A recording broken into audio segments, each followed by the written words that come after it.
আসসালামু আলাইকুম ওরহমতুল্লাহ। দুনিয়াতে এমন কিছু মানুষ আছে যারা অল্প জেনেই অনেক বেশি কথা বলে। তাদের আত্মবিশ্বাস দেখে মনে হয় তারা যেন সব জানতা, অথচ যারা সত্যিই অনেক বেশি জানেন তারা কেন যেন দিন দিন চুপ হয়ে যান। কেন এমন হয়? ইমাম শাফিঈ রহমতুল্লাহে আলাইহে একটি অসাধারণ কথা বলেছিলেন। তিনি বলতেন, আমি যখনই কোনো মূর্খের সাথে তর্কে লিপ্ত হয়েছি আমি হেরে গিয়েছি, আর যখনই কোনো জ্ঞানীর সাথে কথা বলেছি আমি জিতে গিয়েছি। এর কারণ হল জ্ঞানীর গভীরে গেলে মানুষ নিজের সীমাবদ্ধতা বুঝতে পারে। ইসলাম আমাদের বিনয়ী হতে শিখিয়েছে।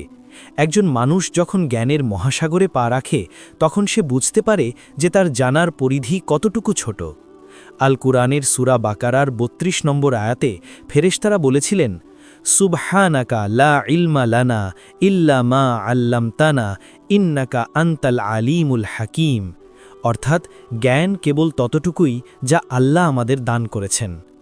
রাসূল সাল্লাল্লাহু আলাইহি ওয়াসাল্লামের একটি হাদিস নম্বর ৪৭ অনুযায়ী যে চুপ থাকে সে নাজাত পায়। অধিক আত্মবিশ্বাস নিয়ে ভুল কথা বলার চেয়ে জেনে বুঝে চুপ থাকা অনেক বেশি সম্মানের। জ্ঞানের প্রথম স্তর হল বিনয়, দ্বিতীয় স্তর হল চুপ থাকা, এবং তৃতীয় স্তর হল তা অনুযায়ী আমল করা। একজন একনিষ্ঠ মুসলিম হিসাবে আমাদের উচিত হবে অহংকার বর্জন করে প্রকৃত জ্ঞান অর্জন করা। আপনি যত বেশি জানবেন আল্লাহর সৃষ্টিজগৎ সম্পর্কে আপনার বিস্ময় তত বাড়বে, এবং আপনার মুখ অপার্থিব নিস্তব্ধতায় ভরে উঠবে।